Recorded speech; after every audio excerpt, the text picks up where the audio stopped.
5 seconds. Sir, fortunately, the monsoons have till now been good in almost all parts of the country. As a result of this, hydroelectric generation has improved considerably, and this, coupled with higher thermal generation, has led to the improvement in the power availability in the country. A number of states which last year had sizable power cuts have removed them completely, and amongst these are, for example, states like Punjab and Haryana. And many members here from Punjab and Haryana will remember what a difficult time industries in both these states as well as agriculture had last year. In both these states this year there are no power cuts. Tamil Nadu has also removed all restrictions just now. A few months ago, they had 100% restriction in some of their industries. I think that would be a better way to manage things whenever shortages occur like this.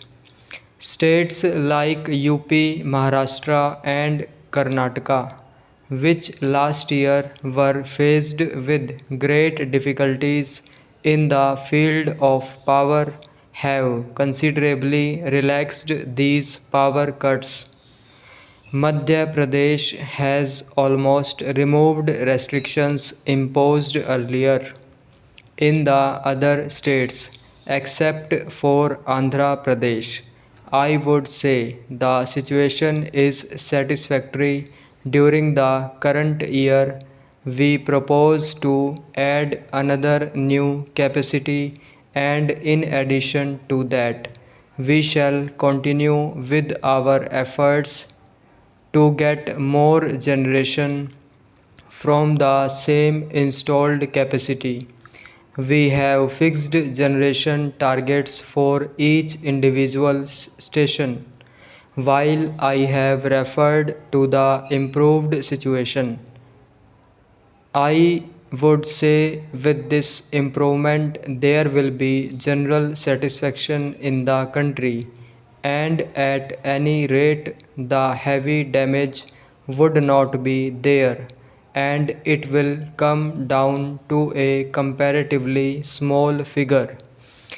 Nevertheless, I think the need for vigilance continues, and we cannot afford to be complacent. We have established a monitoring system through which we keep a watch on generation all over the country, and I get daily reports of generation from every single unit in the country, so that we can keep a close eye on the output of generation in small thermal station in the country, and we have asked the state governments to set up similar monitoring units so that action can be taken as and when difficulties arise, instead of waiting for a long time to set matters right, because that does not really help us at all. We have been trying to improve the organizational arrangements.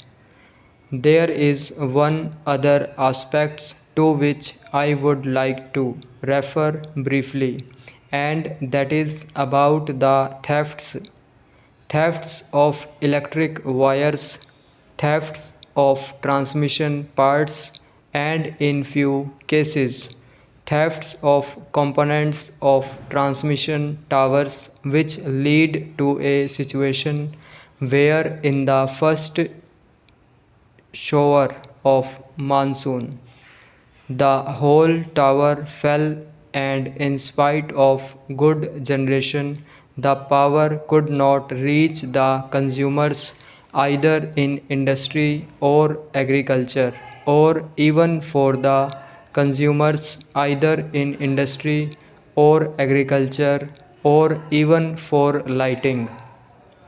This is a highly anti-national activity. While the concerned administration has come down hard on these elements, whether it is staff, whether it is those who sell these things, whether it is those who buy them, whether it is those who finance them, etc.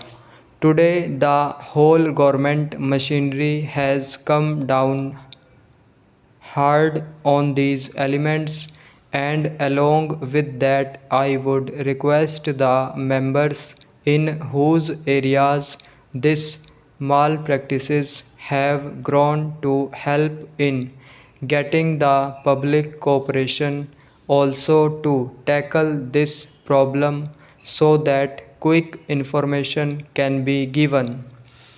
I know that in the past, a couple of years back, when similar thefts of the wire were taking place in the transmission lines of the railways, the public cooperation helped us very greatly in putting an end to this, and the police patrols also helped to a large extent because villagers were patrolling the railway lines, and immediately they gave the information, and in some cases they apprehended the criminals. So I would request you to help us to safeguard these vital installations.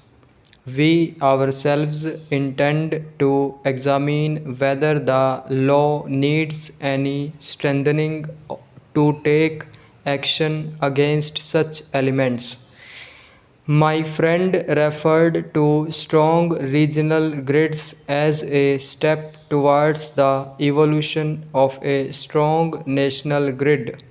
Even today, the electricity can this is possible because of technological advance all over travel over long distances, but some of the links are very weak.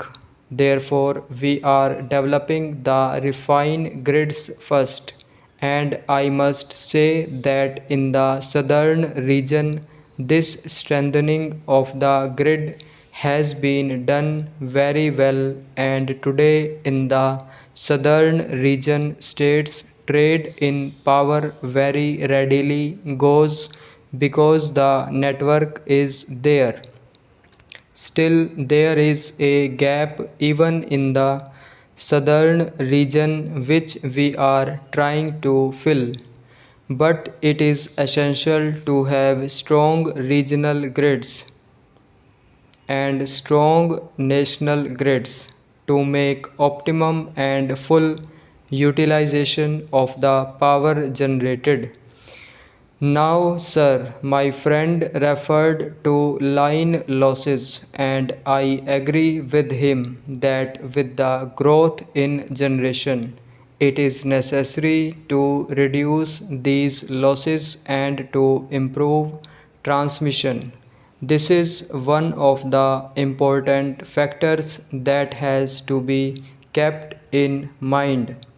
Stop.